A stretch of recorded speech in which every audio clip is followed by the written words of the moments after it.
Okay, welcome back to my show. Now, it's been on my social media. This lady, formidably, is MBE, quite rightly. Appeared in things like The Likely Lads, Georgia Mildred. Performed with Joan Collins in Alfie Darling. Been in things like The Professionals. And obviously the big, wonderful, funny show that I love, and I know you all do, Allo, Allo. All major pantomimes. Is an executive producer now as well. Obviously, recently in I'm a Celebrity, Get Me Out of Here. It can only be the one and only Vicki Michelle. Welcome. Oh, hello, Mike. Thank you for that lovely intro. Well, listen, if I did everything, the intro would be longer than the interview. The things you've done, it's unbelievable. So true. Oh, it's stunning. And you wanted to be a ballet dancer in the beginning, didn't you? So that's kind of what got you, wasn't it? I did. Well, Mummy went to LAMDA and she was an actress. And then when she had me, she gave up the business. And I've got three sisters, so there's four girls. But as a child, I did ballet from when I was about 3. I just loved it. And I wanted to be a ballet dancer. And, you know, you do the local ballet and the local pantos and everything. Yeah. And then I went and took my exams like an O-level at school and did a secretarial course. And then my sister had gone to stage school, and where they do dancing and acting, Ada Foster. And my father said, "Do you want to go, Vicky?" And I thought, well, I don't know whether I really want to be a secretary. So I went, and we did the dancing and the acting. But I actually fell into the acting side. And the rest is history, and I started working from then. Well, those were the days, of course, when, dare I say, that there had to be some talent there because there was no such thing as these reality shows. It was kind of you raw as a performer, whether you were a singer, a comedian or an actress. You had loads of opportunity to go and cut your teeth in things like repertory theatres and all sorts of channeling to learn your craft. What was your first stage show that you did then? My first major stage show Yeah. is I went to the Cambridge Arts Theatre, and we did 2 weeks there in a play called Play It Again, Sam, which happened to be starring the fabulous Dudley Moore. Oh. And then we went into the West End for a year at the Globe Theatre. It's called something else now in Shaftesbury Avenue. So that was my introduction. I was so lucky. And the casting for that was, they cast on stage. The producers and director would sit in the audience on a stage, and they let you come onto the stage, and you sort of did what they wanted. But I think that was a great idea because they could see if you've got stage presence or not. I was just going to say, this is the thing. What you can't teach people, which you've got an abundance of, is, well, you can teach them technique, but it's this thing called charisma, presence. Yeah. And that's what you have. Oh, thank you. That's so lovely of you. But you're absolutely right. People have said, "Oh my God, yeah, you seem to come off the stage," and it's very flattering. And I think I can put it down to some. You've either got it or you haven't on stage, and whether the camera likes you or not. Indeed. And you can't teach it. You can't make it happen. No. You either do or you don't. It's like Joan Collins, as you mentioned. She walks into a room, she's there. She has charisma. She has stage presence. Yeah. She has a presence. And I think that that's something, we've gone over to the reality a bit now. We're not giving people that have these wonderful qualities and talents a chance anymore. Well, that's right. And also the places to go and obviously learn your craft, so to speak, is dwindling very fast, especially with the current situation of the last 15 months for our industry. And we've all been flying the flag for it, as you know, and well done you, and certainly myself and people like Linda Lizardi and, Cannon and Ball, bless him. We've lost Bobby, but loads of people have tried so hard to just keep flying the flag for our industry, which is marvellous. Yes, it is, because it's important and we love it, and that's the reason we do it, because you can't say in our industry that you are of money. No, that's right. Because a lot of the time you're earning nothing or hardly anything. Yeah. And new people coming in, especially in theatre, are earning peanuts. Yeah. But it seems to be this thing that everyone thinks you're earning a fortune if you're doing a role, which you're not. I mean, gradually you can build up to earning more money each time you work. But really, a lot of the times people are working for, next to nothing. Oh, yeah, especially on the acting side, as we both know. But how did Allo, how did that opportunity? Because obviously it's a stunningly funny and it's there forever with the big cult following that it's got. How did that come about?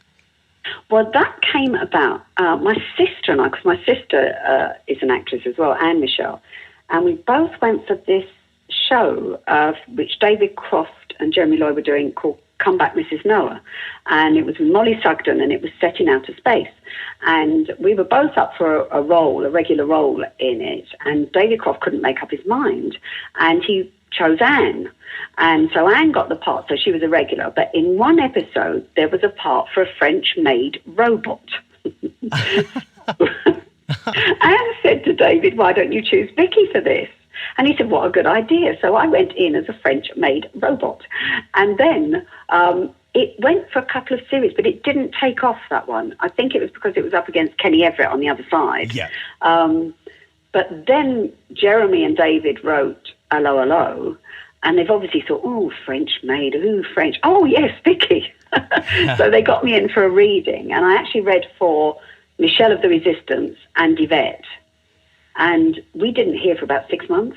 Right. So I thought I hadn't got it. And then I heard I'd got it. And then the rest is history. Yeah. I mean, well, they are brilliant, obviously. I was great friends and did a lot of work with Paul Shane, of course, with Heidi Hyde. Oh, I love Shane. Yeah. What a lovely man and family. But they're just stunning writers, those two. What they did together as writers, I don't think people realise the amount of successful comedy, sitcom kind of shows, TV shows, David Croft. Absolutely, because there was Heidi Hyde, was it?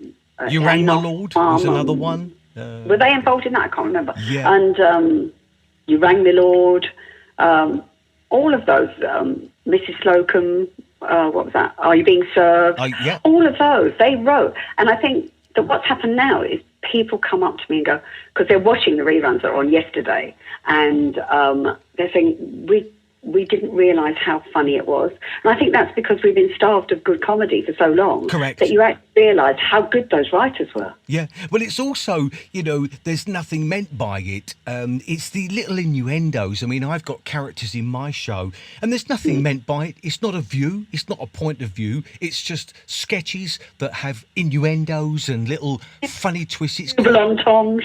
Yeah, light-hearted humour. That's what it is. It makes people It is chuckle. light-hearted humour, and I think, the British have always had that facility to laugh at themselves, and I think that that's what we're missing. Everyone takes everything so seriously. Yeah, exactly. It's like, please. Yeah. When do we laugh? We're being stifled, I think, Yeah. comedy-wise, and I don't think anyone really wants it. If you talk to the general public, in general, they go, what are people talking about? And someone said to me, you can't say master bedroom anymore. You go, sorry. It's bizarre. that is ridiculous. No. But listen, going forward for Vicki Michelle, there's always projects in the pipeline. We know it's been a hard time. We don't harp on it with the interviews really, because everybody, I call us all warriors for getting through what we've just been through in the last 15 months, because it's been I think you're right. I think we are warriors. I think the acting fraternity and everyone that works backstage now are warriors to survive. Yep. Yeah, this pandemic, yes. Yep, all the technicals. I've been reaching out to them throughout the whole period on radio and doing my little bit to try and keep the flag flying. And I know that you've been fantastic. It's so important, to give people a voice as well. So what's coming up? What can we look forward to see? So lucky. Things came out of the blue. There's nothing. And then we didn't know where the Panto was happening. And then I'm ambassador for theatre in Southwold, which is theatre on the coast. Yeah. And the chap that runs it, Matthew Townsend, I worked with before. I did Salad Days with him and toured with him on that, and a couple of other jobs. And I did a show called Hello, Norma Jean, which I did at the Park Theatre and the King's Theatre in London. And it's a brilliant show. Even I was like, this is a brilliant show. And Matthew saw it. And so I'm doing that for their summer season, a couple of weeks in August in Southwold, Lovely. Which is gorgeous. you know. Do you know Southwold, Oh, it's Mike? beautiful. Beautiful. I there. know. How lucky am I? So I'm doing that, and then when I finish that, I'm going to start rehearsing in September. And I'm going out with a show called Dirty Dusting, Right. and this is with Leah Bell and Vicki Entwistle from Coronation Street. Excellent. And that's touring right up until the end of November. Yeah. No, to the end of October. And that is a hysterical show. They've taken it out a few times. I think Sue Hodge, who was in Allo, she's been out in it. Right. And it's just a funny show. Do you want me to tell you what it's about? Go on. Give us a clue. It's about these cleaning ladies that are going to be made redundant. And they think, what can we do? And so they decide to set up, in the offices where they're cleaning at the time, a sex chat-up line. and all of the things that happen. It is a really hysterical show. So we're taking that all over the country, one-nighters.